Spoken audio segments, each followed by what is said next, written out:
All right. May I ask that the Secretariat forward this exchange between the three of us to the Committee on Peace and Unification during the hearings of the BBL? I think this would greatly help us there.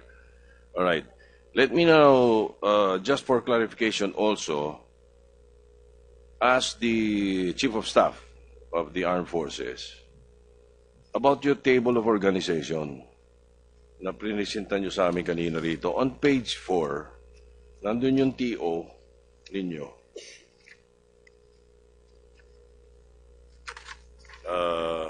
Sa chain of command. The President, Commander-in-Chief, CIC. And then directly under is the Chief of Staff of the Armed Forces. Tapos, naka-ear yung SND, Secretary of National Defense. Is this the same TO sa DILG and PNP?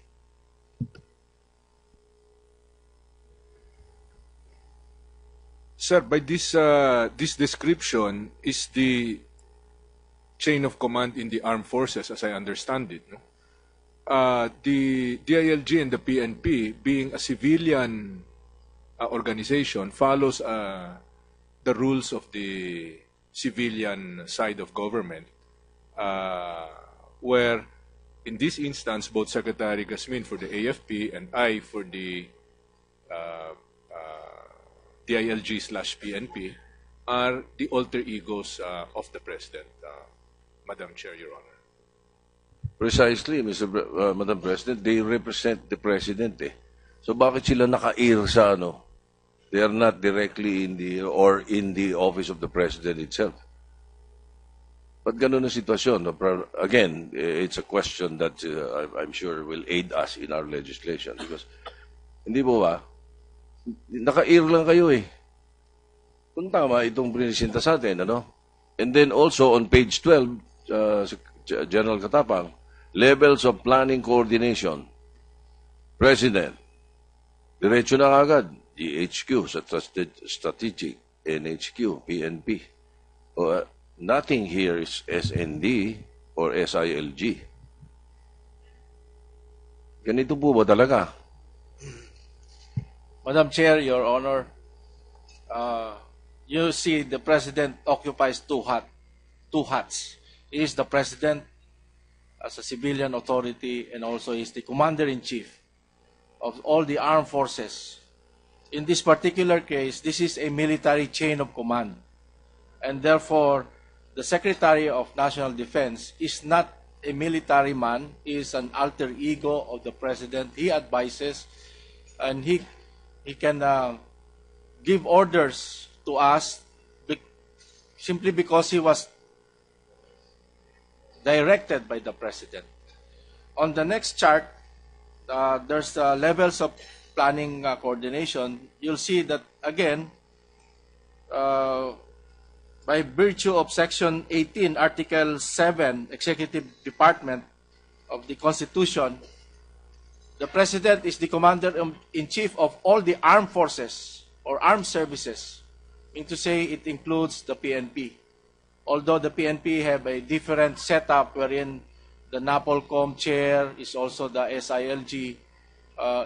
But the same manner, we believe that the PNP is organized, its line of command is almost just like the armed forces of the Philippines, Your Honor.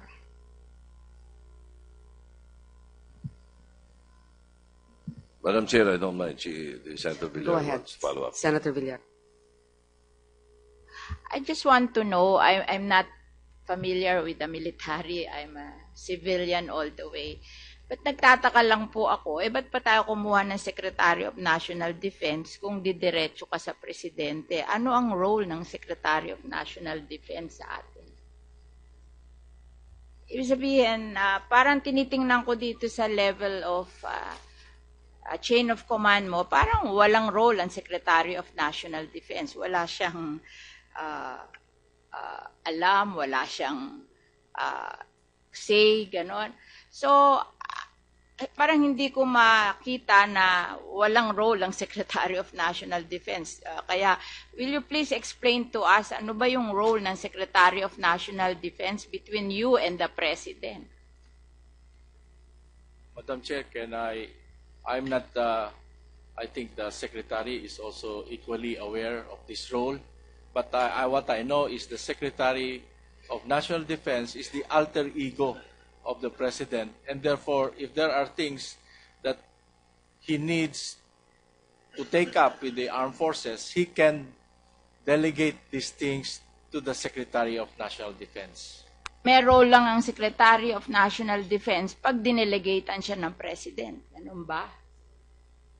In the established under the Constitution, under the Administrative Code of 1987, the Secretary of National Defense has a specific function in order to expedite and ensure that the armed forces of the Philippines does perform its mission. Kasi ang impression namin, siya ang head ng defense. So, parang hindi namin ma-imagine na everything will come from the President, tapos wala siyang alam unless delegated by the President to do this. Ang impression ko is he's in charge of the whole defense of the Philippines. So, nagugulat ako na parang ang nag-uusap, ikaw at Presidente, parang wala siyang role. Kaya siguro tama ang sabi ni Senator Sotto and that we should study this and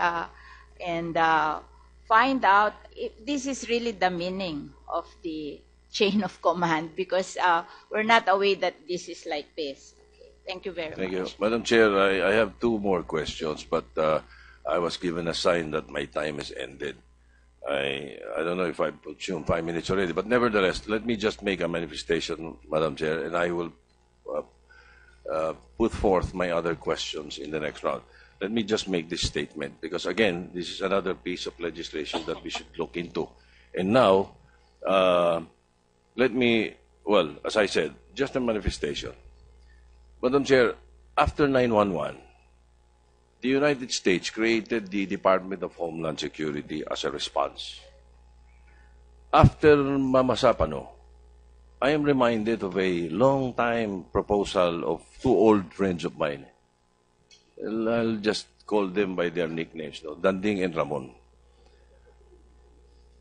I'm reminded by their proposal, because after hearing the issues at hand, I'm now more convinced that we need a unified armed forces and police command under the Department of Defense and Security. Yung DILG, pwedeng Department of Local Government. We should look into this because the present command structure is divided and the result is Mamasapano. Thank you, Madam Chair. Thank you for that manifestation. In fact, the NICA, which is supposed to be a repository of intelligence, has not really been figuring prominently in the coordination in this particular incident. But may I ask for your indulgence, Senator Honasan, just to make a point clear, because this is time and again coming back to us with the question of foreign involvement. Because Senator Sotto made this clear. Yusek Garcia, since you're present here today, Madam, I would just like to know if the DFA has actually been apprised of the situation on the ground with regards to alleged or possible foreign involvement. Did they actually brief you on this? Can you confirm that or not? thank you, Madam Chair. We have had no such information provided to us by the security forces. We would have to get the DFA is not involved in operations. However, we have also taken the initiative. The Secretary has spoken directly with the U.S. Ambassador, and we have confirmed that there was no U.S. involvement in the operation. So that's the confirmation from the U.S. Embassy. There's no U.S. involvement. There is no U.S. involvement in the operation. The operation was, as far as we can determine, 100% Filipino planned and implemented. But you will do your own initiative and also interview those that were actually on the ground. Am I correct, sir? Madam, we're foreign affairs, so we interface with foreign governments. The information on the ground has to come to us from the relevant domestic agencies. Okay. In case, if, for example, there indeed was, and you were just not aware of this, we have mechanisms, as mentioned, anti-terrorist groups in cooperation with other countries to prevent this from happening, not only in their country, but in our country as well. Isn't there a mechanism wherein other anti-terrorist groups actually train our police officers also? Yes, ma'am. This includes the U.S. and Australia and others. So this does not intrude on, or this does not put in jeopardy our sovereignty as far as you know? Ma'am, these are trainings, and they do not impinge on our sovereignty at all. How about if they are providing intelligence and they actually take an active role in providing us that intelligence, like, for example, guiding our military or our police officers in the process? Madam, the sharing of intelligence is an approved activity under the MDB SEB. Okay, that's for the record. Now we have Senator Honasan. Madam Chair, with the indulgence of Senator Greg Okay. Honasan, just pursuant to the point of Senator Sotto, can we also make a study of the Human Security Act? Because we have an Anti-Terrorism Council under the Anti-Security Act, and that was also a response to increased terrorist attacks post 9/11 world. So if we could also make that part of the study, Madam Chair. Noted, Senator Madam Angara. Chair. Secretariat, please take note. Madam Chair, good afternoon. Just with the permission of Senator Honasan, just a manifestation on that point. Sir, isn't it true that not only is it legal and not only is it regular for our allies, not just the US, to share intel, dapat magalit pa tayo pag hindi sila nag-share ng intel. Because itong intel na to, especially kay Marwan, is for our safety. If he was here and he was plotting or training and they didn't tell us, we would be in trouble or putting our people in jeopardy. That's why you have sharing of intel. So as far as the US-Philippines cooperation and sharing of intel, not only is it legal, dapat talagang meron sharing. Is that an accurate statement?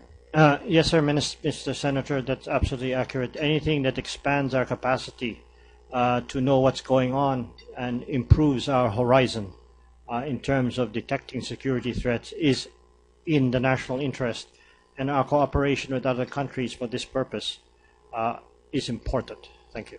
Thank you, Senator Honasan, Madam Chair. Thank you for making that manifestation, Senator Cayetano. Now we will go with Senator Honasan. Thank you, sir, for your patience. Thank you, Madam Chair. Madam Chair, actually ho, yung sitwasyon ngayon is a derivative of the issues that Senator Villar, the Chair, Senator Angara, and Senator Cayetano have raised, which is precisely the policy issue and the implementation issue. But before I go to my questions, let me ask, based on the statements made by Secretary Garcia, and I address these questions to Secretary Garcia and to Secretary Gasmin. Yes or no lang ho, ano? And if the answer is yes, then can you furnish the committee, please, a copy of what you have?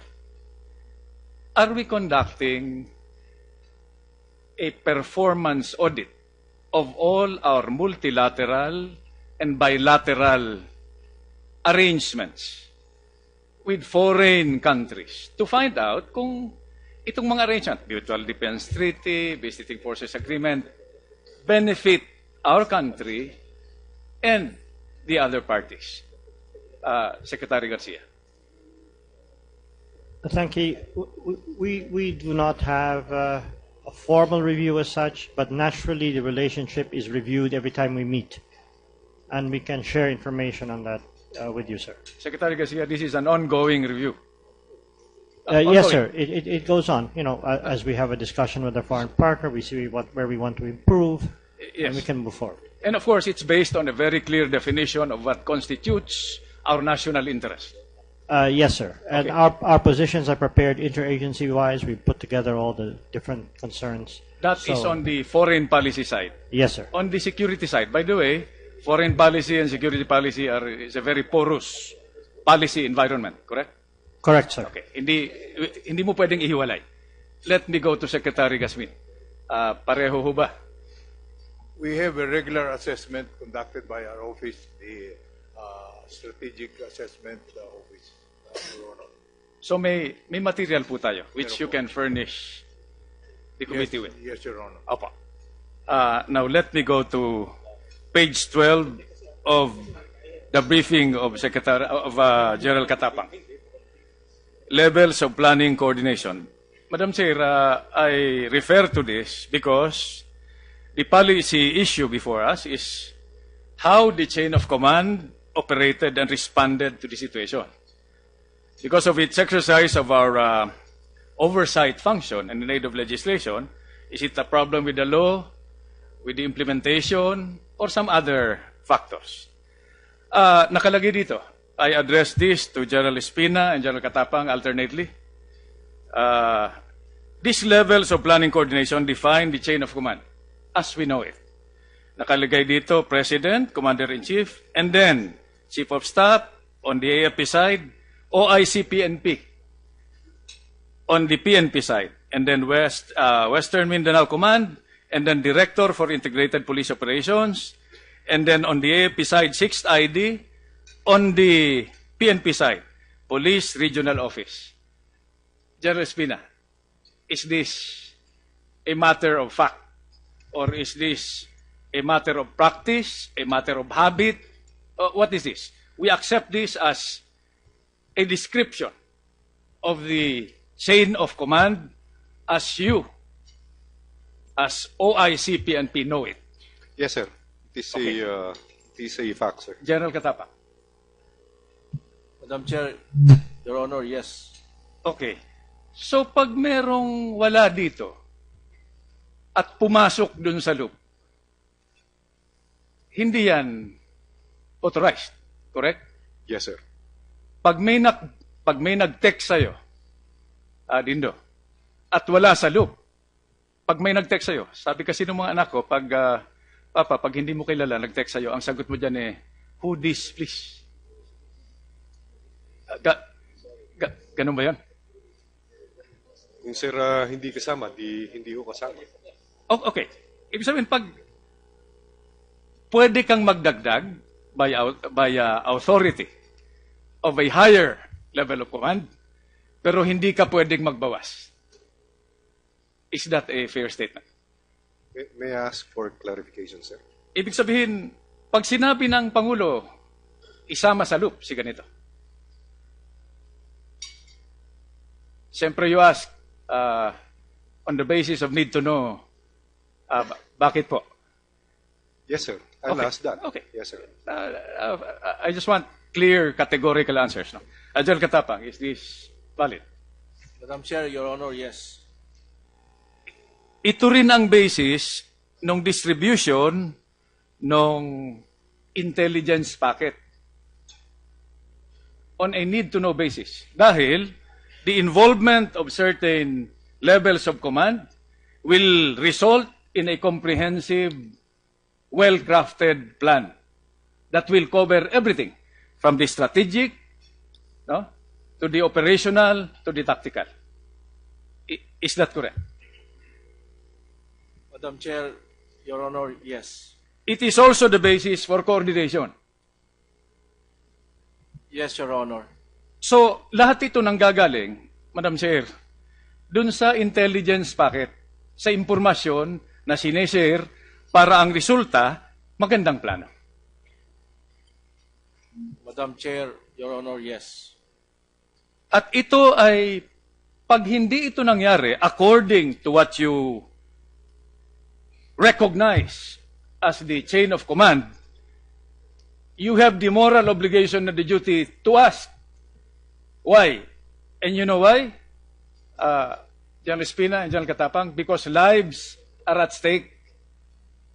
Lives of soldiers, policemen, civilians are at stake. Kaya kailangan maingat, precise, at maganda yung plano. Is this a fair statement? Madam Chair, Your Honor, yes. Yes, sir. Okay. Let me go to the basic, Mangsamoro basic law and the peace process. May I ask Professor Ferrer, if outside the BBL and our peace initiatives, we are driven by a comprehensive long-term national peace policy that incorporates core values that cannot be touched, especially if it involves upholding the Constitution. Ito ho ba ang mindset natin na the BBL is just one step, but bearing in mind that we are not only dealing with one revolutionary or rebel group, meron tayong comprehensive, written or otherwise, national peace policy that drives us. Yes, Your Honor, starting from the Constitution, which says that the state disavows war as an instrument of policy, of national policy. And Yes, ma'am. yes, Your Honor, starting from the constitutional provision, and I don't have the exact words, but it says there that the state disavows war as an instrument of national policy. And then in the medium-term development plan of government, of this administration, peace and security are a major pillar, Your Honor. Ma'am, Secretary Deles, is this written? Yes. Is this? Yes. Where is it? In the medium-term development plan, Your Honor. What about in the BBL? Is this part of the? Yes, Your Honor. It says it is within the Constitution. It says why this is being pursued. It gives all of the statements that ensures that the Bangsamoro shall be within the integrity of the territorial integrity and of the state, and that under the general supervision of the President, Your Honor. Plus all of the socio-economic goals under our Constitution, which says that there shall be justice and that there shall be the needs of the poor should be attended to. So, ma'am, nakasulat ho rito na ang permanente nating kalaban, hindi yung isa't isa, kundi yung poverty, social injustice, hunger, homelessness, ignorance, too much partisan politics, these things. Well, not in exactly those words, Your Honor, but yes, Your Honor, it is there, and it is in the medium-term development plan that the peace policy of government is part of the 4 pillars of good governance to achieve prosperity and security for the entire nation. And it is clear to all parties, including the MILF, Oh yes, Your Honor. and prospectively to the other groups that we are talking peace with, na if it infringes on these core values, wala tayong pag-uusapan. Yes, Your Honor, that is always very clear when our panel sits across any party.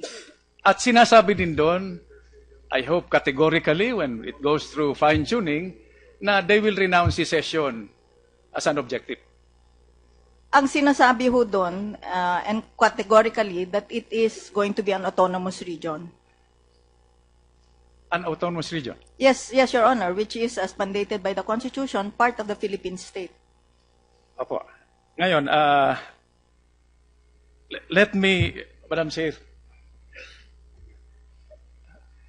let me go to this is administrative, a reminder about what we requested Secretary Rojas and Secretary Gasmin to just a gentle reminder, Secretary Mar and Secretary Bolts, no? Yun hong what programs have we institutionalized that would cover the widows and orphans beyond this eye-opening issue of our 44 heroes? Beyond this, because as we speak, people continue to die. People continue to be injured. Property continue to be destroyed. So we want to go beyond that. And while we're at it, itatanong din ho namin kina Professor Ferrer and Secretary Deles what we have done about the widows and orphans of the civilians that were killed or Maine, do we have a program for that? Parang hindi ko humaano, baka rebel returnee program or civilian rehabilitation.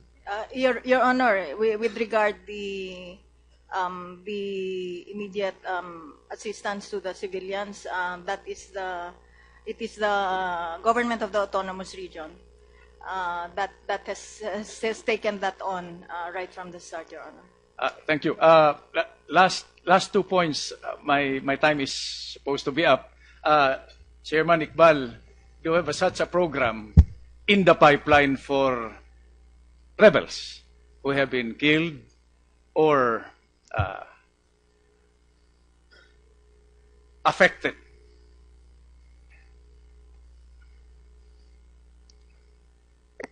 Yes, Your Honor. It's in the annex for normalization. Pakisumitin lang. Last point, Madam Chair, with your continued audience. Gentlemen, especially the Philippine National Police and the Armed Forces, the recurring word we hear is, hindi kami sinabihan, which is very different from hindi ninyo alam o nalaman. Because the commander has to be informed. It is impossible for personnel and logistics to move under your command without your knowledge. So we have to make this very clear para when the terminal report is in, we can factor this into the findings of the committee so that we can respond to this proactively through policy interventions. Maraming salamat po, Madam Chair. All right. May I ask that the Secretariat forward this exchange between the three of us to the Committee on Peace and Unification during the hearings of the BBL? I think this would greatly help us there. All right. Let me now, just for clarification also, ask the Chief of Staff of the Armed Forces about your table of organization na prinisinta nyo sa amin kanina rito. On page 4, nandun yung TO ninyo.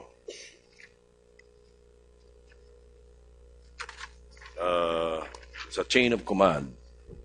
And therefore, the Secretary of National Defense is not a military man. He is an alter ego of the President. He advises and he can give orders to us simply because he was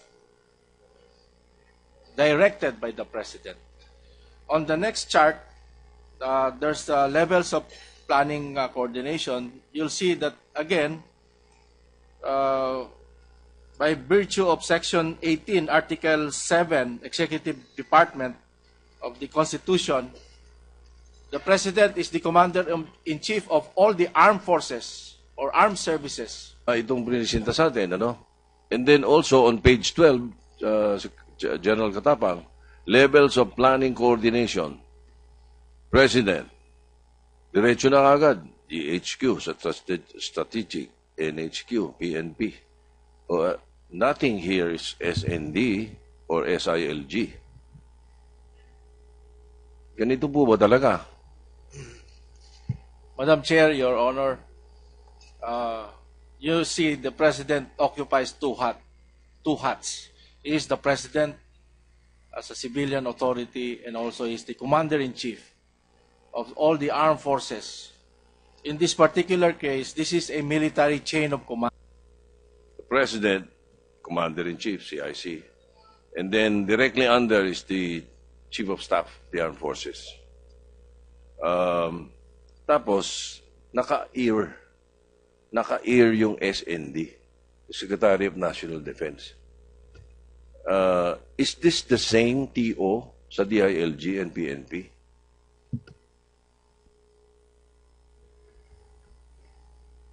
Sir, by this description is the chain of command in the armed forces, as I understand it. No? The DILG and the PNP, being a civilian organization, follows the rules of the civilian side of government, where in this instance, both Secretary Gasmin for the AFP and I for the DILG/PNP are the alter egos of the President, Madam Chair, Your Honor. Precisely, Madam President, they represent the President eh. So bakit sila naka-ear sa ano? They are not directly in the office of the President itself. But ganun ang sitwasyon. No? Again, it's a question that I'm sure will aid us in our legislation because hindi po ba, naka-ear lang kayo eh. Kung tama,